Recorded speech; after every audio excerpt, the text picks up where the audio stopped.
here on the southern steppe of Kazakhstan, and I'm looking back about 100 yards away from me, and this one helicopter that's about to land is kicking up a dust storm that would make a similar dust storm in the southwestern desert pale by comparison.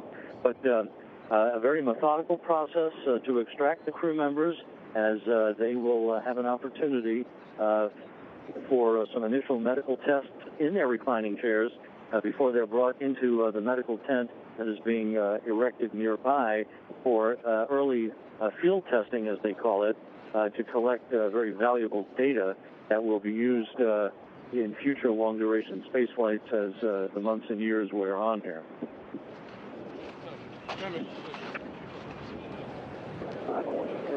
And Rob, looks like everything's kind of gone by the book. So again, the plan still to move them back to Karaganda for the flights home, or has there been any deviation there?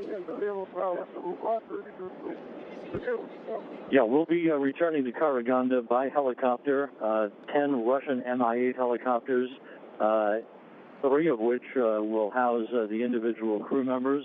We'll be arriving back in Karaganda in darkness, actually, since we're only about an hour away from sunset or so. At that point, it'll be a very interesting turnaround, as will be the case again in December, with just a week between landing and launch.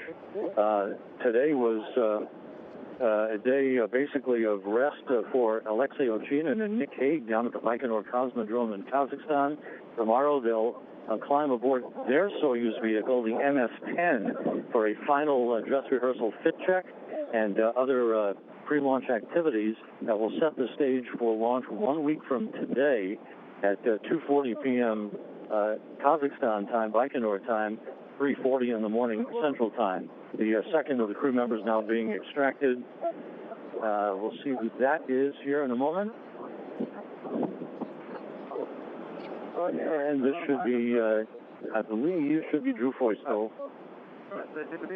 Yes, indeed, Drew Feustel, out of the Soyuz MS-08, being brought to his chair, and Ricky Arnold will follow in short order here.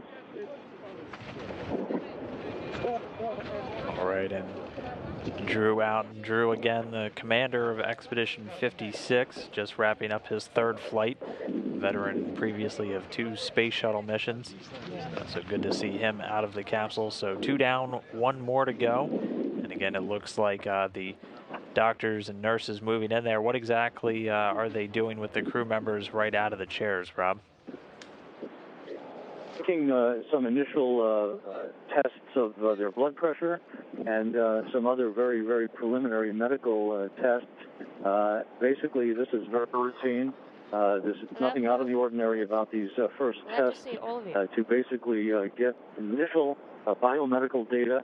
More comprehensive data will be acquired once the crew members get into their medical tent a short time from now. But this is designed so that the nurses and the flight surgeons can ensure that the crew members are stable and responding to their first stage gravity in 6.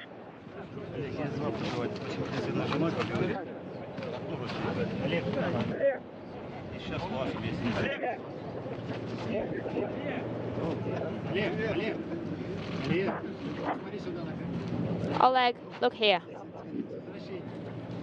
Welcome back. All right, and again, 2 of the crew members out. Looks like Oleg's been handed quite a bit of fruit, actually. I think I see a cantaloupe and a few other items. Again, he's in the center there, the Soyuz commander throughout. And Rob, I don't know if you were able to watch it at this point or if you were in the air, but he actually piloted the fly-around of the International Space Station manually, executing a pretty stunning maneuver that we were able to see, and enabling Drew Feustel, the outgoing Expedition 56 commander, to gather some photos for the upcoming 20th anniversary, which I know everybody very excited to mark that occasion coming up in November. Question: do the crew members communicate in Artemjew is actually talking to a Roscosmos television crew that's here on the scene. He's actually holding a giant cantaloupe and a giant squash that were handed to him by some of the search and recovery support personnel. Right behind him is a giant flag of the city of Baikonur, which is where Artemyev is originally from, he having launched 197 days ago from his native soil back at the Cosmodrome, which is about 410 kilometers to the southwest of where we are at this moment.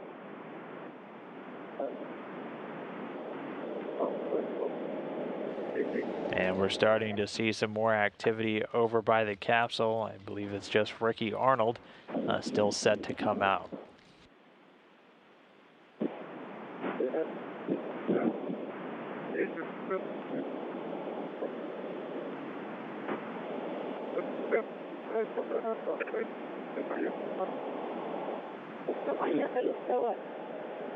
And Dan, if you're with me, Artemyev is taking a giant bite out of a carrot, a huge carrot, in fact, that was also part of the complement of fresh vegetables that he had actually requested greet him on his return to Earth. Artemyev completing his second long-duration mission aboard the International Space Station. I like the look of everybody here.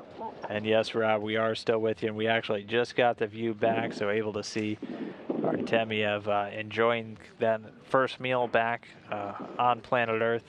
It is common for a lot of these crew members to request fresh fruits, vegetables, things of that nature, as they are in very short supply while spending 6 months on board the International Space Station, typically relying on the occasional cargo vehicle to bring a small allotment. But, yep, we're getting a great view right now of Artemyev there in that center seat, and just continuing to stand by for Richard Arnold to make his way out and get that full crew out in their chairs, and then one step closer to eventually coming home.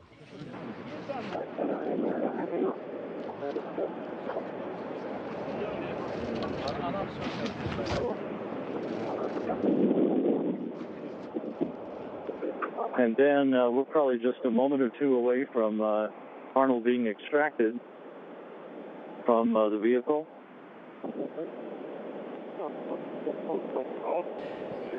And Rob, if you could remind the viewers what the seating configuration was inside that Soyuz spacecraft during the descent.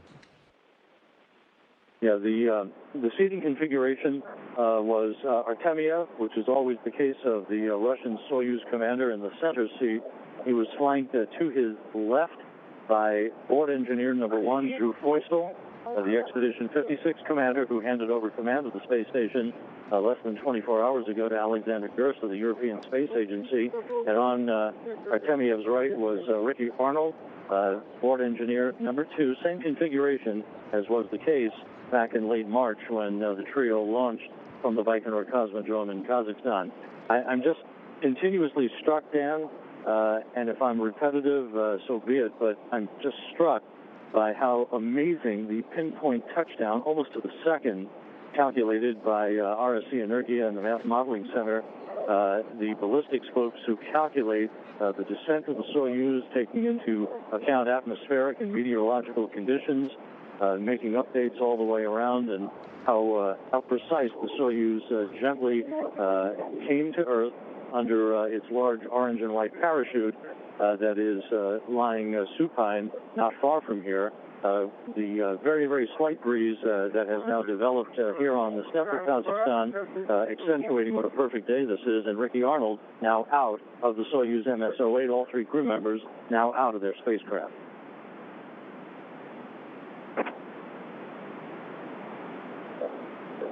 And Ricky just now coming into view for all of our viewers. We can see him getting lowered down in the chair. The third and final crew member out of that Soyuz spacecraft. A big smile already coming from Ricky, again, who just wrapped up his second space flight, having previously flown on shuttle mission STS-119. Ricky, again, also very involved, as Rob was as well, in that year of education on station.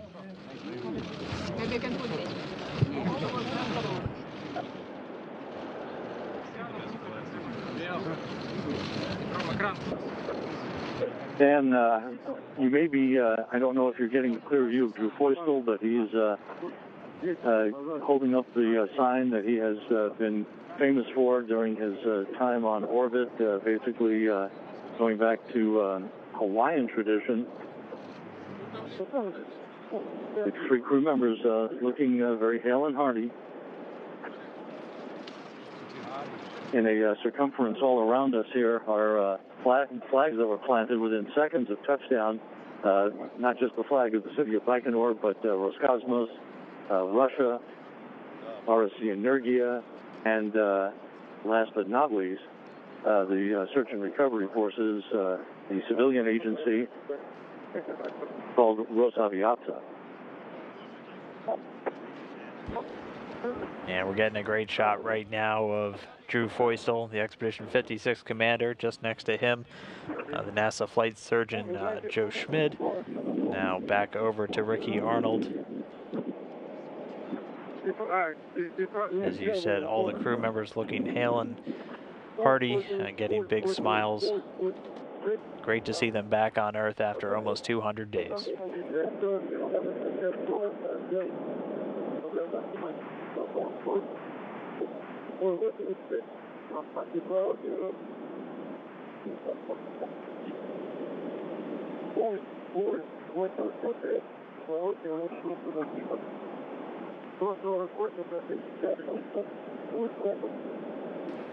And so the specialists working to remove that comm cap from Oleg Artemjew. Again, the three crew members are going to be in these chairs. Rob, can you see if the medical tent has already been set up?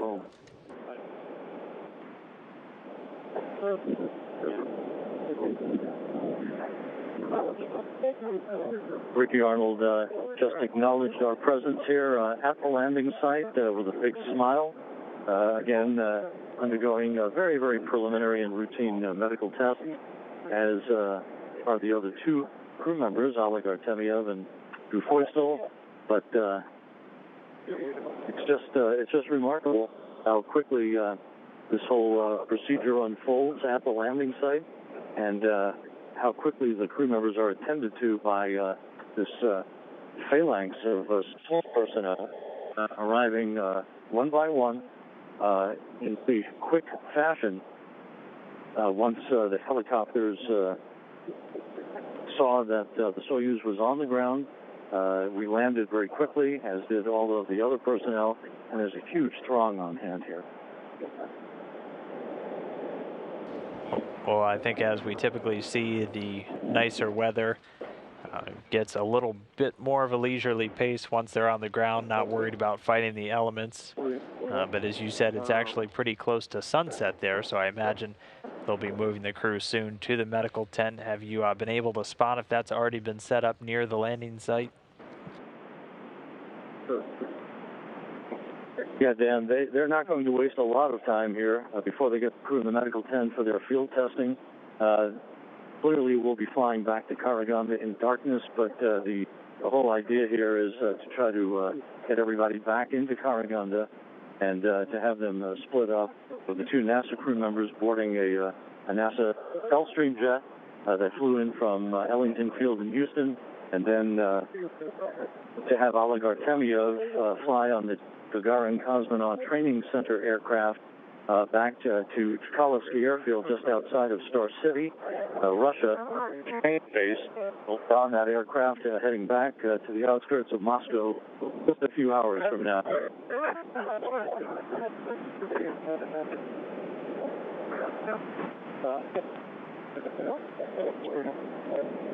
Oh, it's beautiful.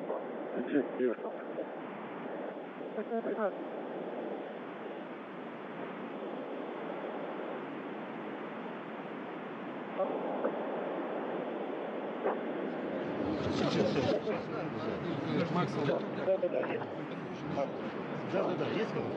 Ricky, how was the ride down? Right.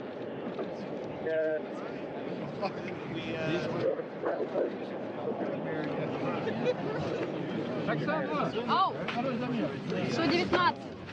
Second measurement, 119, 119, 72. Quite a way to wrap up your year of education, eh?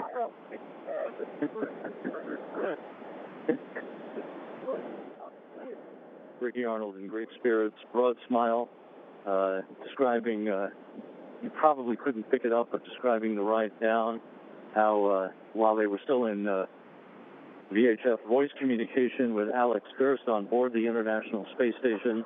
He was providing geographic location information for the crew on board the Soyuz as they passed beyond one landmark to another during their descent back to Earth following the deorbit burn that occurred some hour and 40 minutes ago. They're now raising Oleg Artemjew up, so the process of bringing the crew into the nearby medical tent is about to get underway here, Dan. Yep, we see Artemjew on the move. Also catching our first sighting of NASA photographer Bill Ingalls there.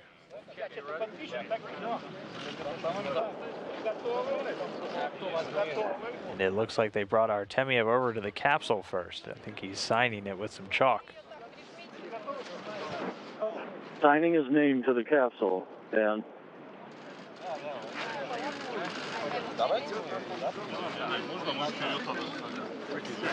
This has become somewhat of a tradition, assuming the crew members are feeling up to it, for the Soyuz commander to sign his capsule.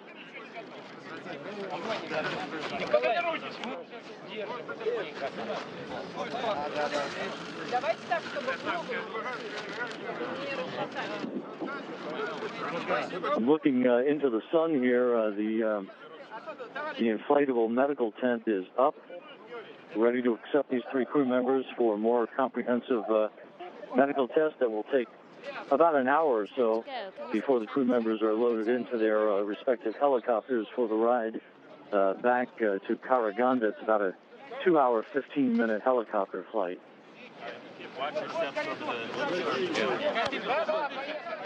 Applause from the crowd here as Artemjew is being carried to the medical tent.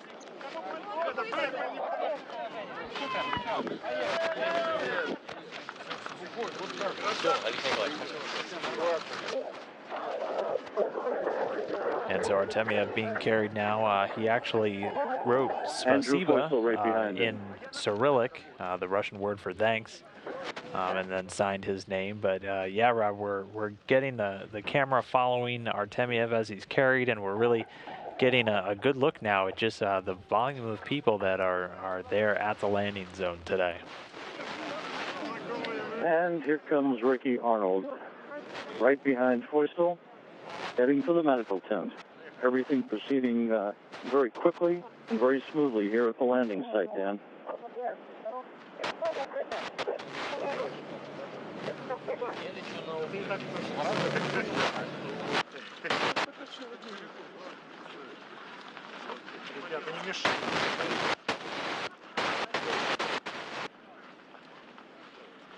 Ну-ка отсюда.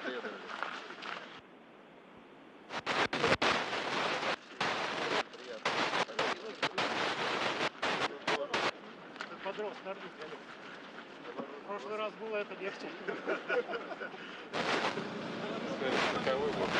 One other note as you continue to watch this, Dan, I hope you're still getting video.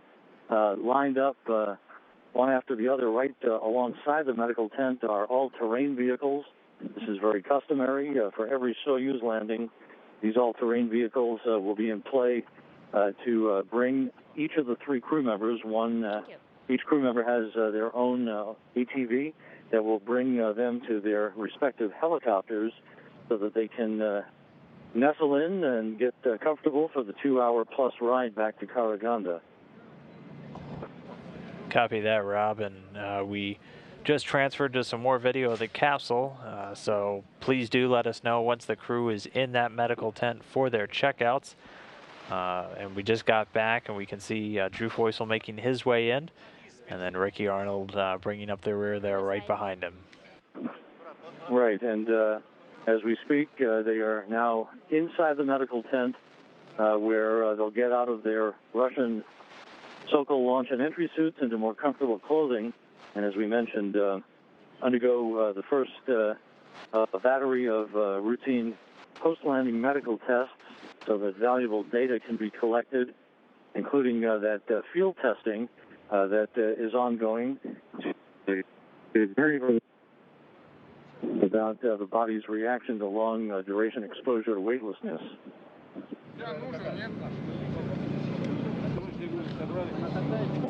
All right, well, with the crew now in the medical tent, Rob, I do want to thank you for calling in and giving us that play-by-play, especially as we were waiting to get that video.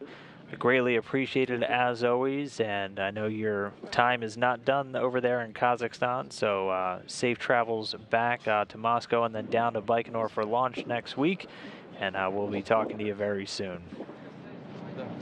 Okay, Dan, thanks for hanging in with us here as we describe the scene. Again, let me just repeat, just a pinpoint touchdown for the Soyuz MS-08, wrapping up its multi-million-mile mission. All three crew members appearing in very good shape as they begin the process of undergoing medical exams.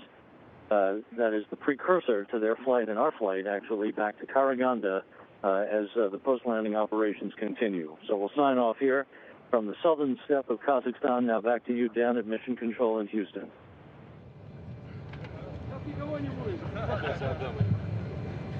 And again, that was NASA Public Affairs Officer Rob Navius there on the scene with the search and recovery forces. At this point, getting a look back at the capsule. It did land on its side, but that is customary. Sometimes it will be on its side, sometimes upright, and you can see where Oleg Artemjew signed the capsule, writing Spasiba, the Russian word for thank you, and then signing his name. But the crew members now inside the medical tent. Again, they're going to be undergoing those initial medical checks, making their way onto helicopters back to an airport about 2 hours away, loading up onto airplanes, and then heading back to home base. And for Drew Feustel and Ricky Arnold, that's going to mean right back here to Houston, Texas. And for Oleg Artemjew, that's going to be up to Star City, Russia, to the Gagarin Cosmonaut Training Center.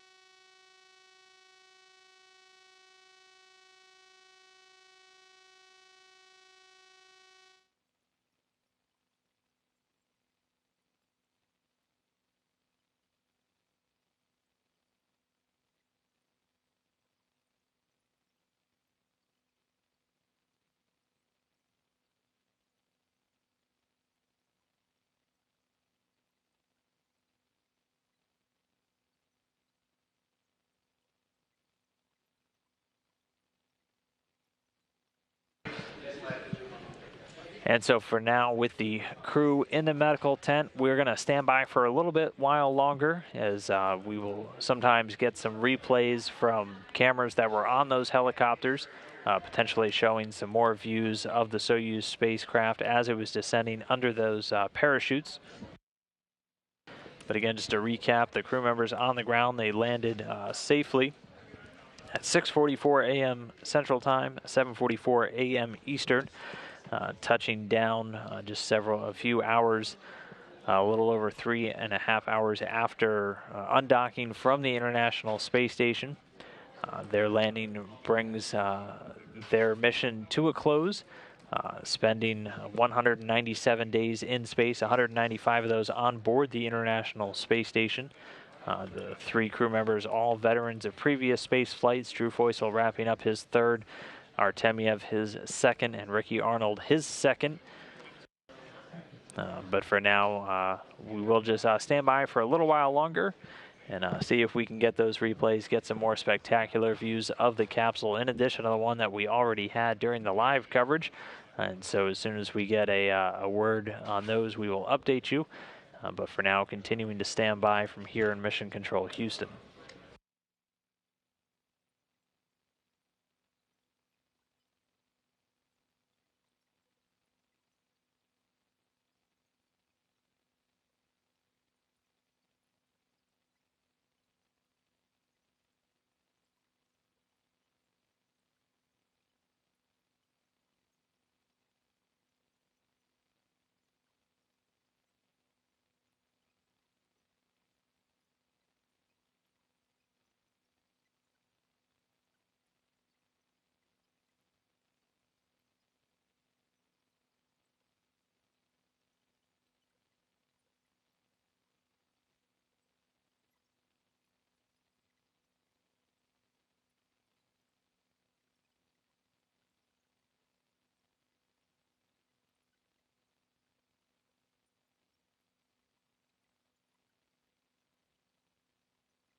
This is Mission Control Houston again. We're just standing by to see if we can get some replays from some of the other camera assets that were there at the landing zone. See if we can get some views from the helicopters that were surrounding the capsule as it was descending under those parachutes, and potentially some additional replays from ground-based cameras.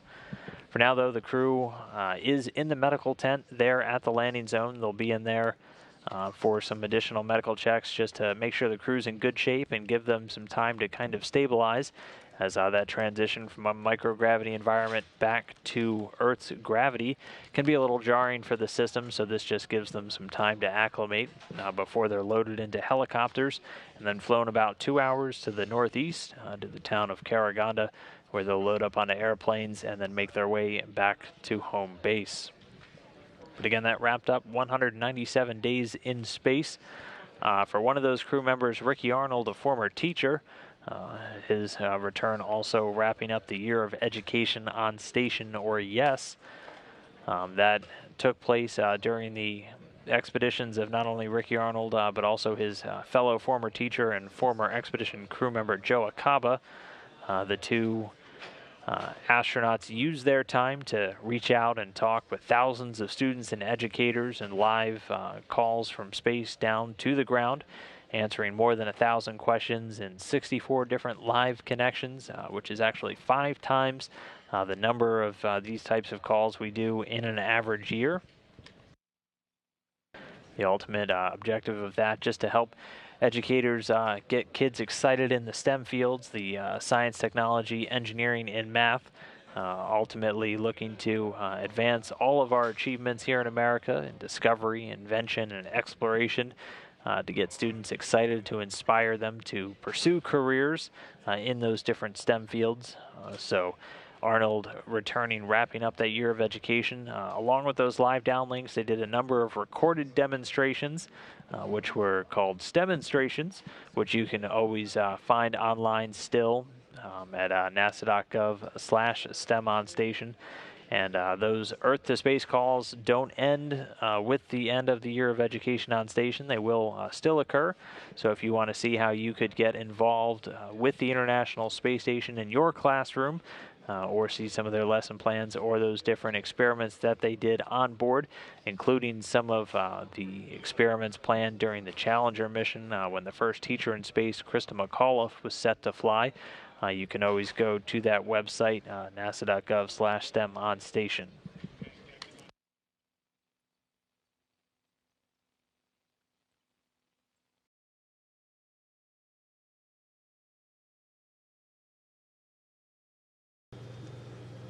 Now that we've reached the end of Expedition 56, we want to thank our teams on the ground in Houston, Huntsville, Munich, Scuba, and Moscow. Thanks to those who have trained us and those who have supported us while in space. With over 350 investigations credited to the expedition, we should all be proud of our accomplishments together. We would also all like to thank our families for supporting us throughout this great adventure. Without their love and support, none of us would be here today. Alex, as we transition to Expedition 56 or 57, I want to thank you and the crew for your support of my command. I would also like to offer you something to remember the bond that we both share as geophysicists. This is an anorthosite phenocryst from Mount Erebus in Antarctica. I know that you have many of these and some have flown in space, but surely not one given by a fellow geophysicist and fellow ISS commander while actually in space. So congratulations. Nice.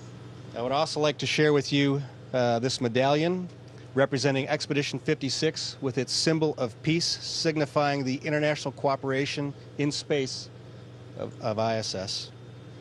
Best of luck to you and your crew during your command of Expedition 57. May it prove to be both interesting and positively exciting. Thanks, Drew, for the kind words. Thanks for being a great crew to all of you. Ricky, Oleg, thanks for 1,850 orbits of friendship and great achievements together. Thanks, Drew, for being a true leader, a great leader, It was an honor to serve under your command, and it was fun at the same time. Together we achieved a lot. We well, we grew plants in space, we mixed concretes, we tested cancer meds, we grew protein crystals, we checked out granulates, we measured the Earth's magnetic field, we generated a Bose-Einstein condensate, we tested metal alloys, and many, many more things. So thanks for that. With that, I would like to actually take a step back to acknowledge where we are right now. This looks like routine to us maybe by now a little bit, but we are actually on a space station in space, falling in free fall around a planet. If you are younger than 18 years, anybody down there on this planet, then you have lived every day of your life with some human being in space every single day. Continued presence on orbit on this fantastic ship, and if you add the space station Mir before that, that's 30 years of almost uninterrupted human presence in space. That is amazing. There's 7 billion humans down there, and you sent 6 of us up here. We're from 3 different continents. We're friends. And we are here for you. We are your eyes looking down on this beautiful planet. We see things that would otherwise remain unseen. Some good, some bad, and some even alarming. There was a time when this project, the ISS, was just a crazy, seemingly crazy dream by some visionaries. The realists said this could not be done. But more and more people understood the meaning of this project and stood on the optimist side, and look where we are. We're here in the most complex machine that humanity has ever built, and it's there for you, the humans of planet Earth. But this didn't happen by itself. Human hands have built this. Every little bolt, every little cable, everything has been built by a human hand. More than 100,000 people from countless countries have built this ship. More than 100 nations have conducted scientific experiments up here. I think more than 3,000 altogether in the life of the station so far. And in light of this, I want to make clear that I'm not a German commander. I'm not a European commander. I will be leading this ship together with my fantastic crew, Sergei and Serena, and soon 3 more, as humans from planet Earth. And we're floating on the shoulders of giants. I want to also make sure that we're not only conducting scientific experiments for Earth, we also look beyond our horizons. We fly beyond our horizons. ISS is a ship, much like the Explorer ship of the, last centuries. We fly the equivalent distance from the Earth to the Moon in about half a day. So you could see this as the first generations of fish that leave the homely ocean of Earth to venture out into space, to open the age of space exploration. And we're just really at the beginning of this. The next generation will set their feet on Mars. Well, with that, I want to wish my friends and crewmates, Oleg, Ricky, and Drew, a fantastic ride home and a soft landing, a safe landing. You are, and I know that, you're dearly missed down there on Earth, and you will be, I also know that, dearly missed up here in space.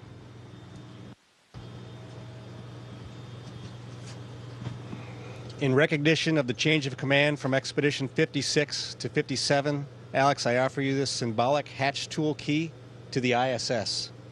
Take a look at it. May she fly steady for you now and into the future. I hereby relinquish command of the International Space Station to you, Alex Gerst of the European Space Agency. Thank you, Drew. I herewith accept command of the International Space Station Expedition 57.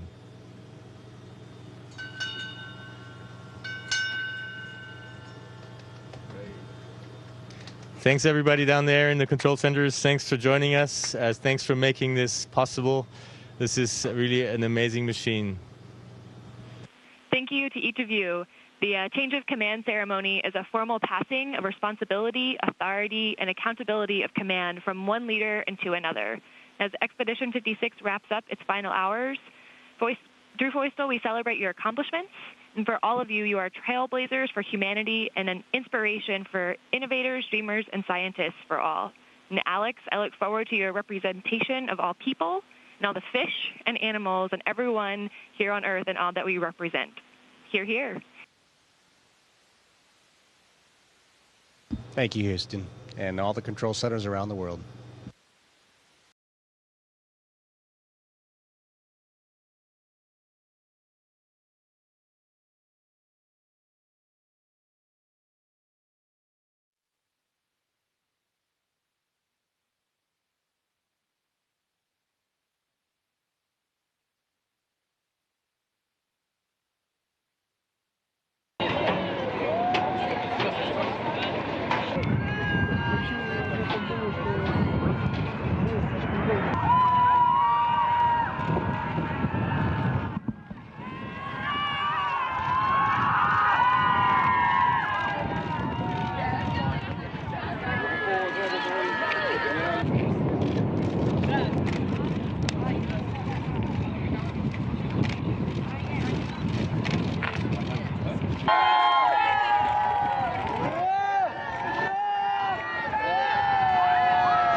Look at me, please.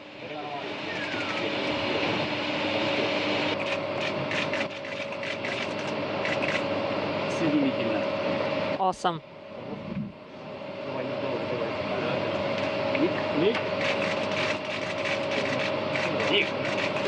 Nick, look up. Thank you.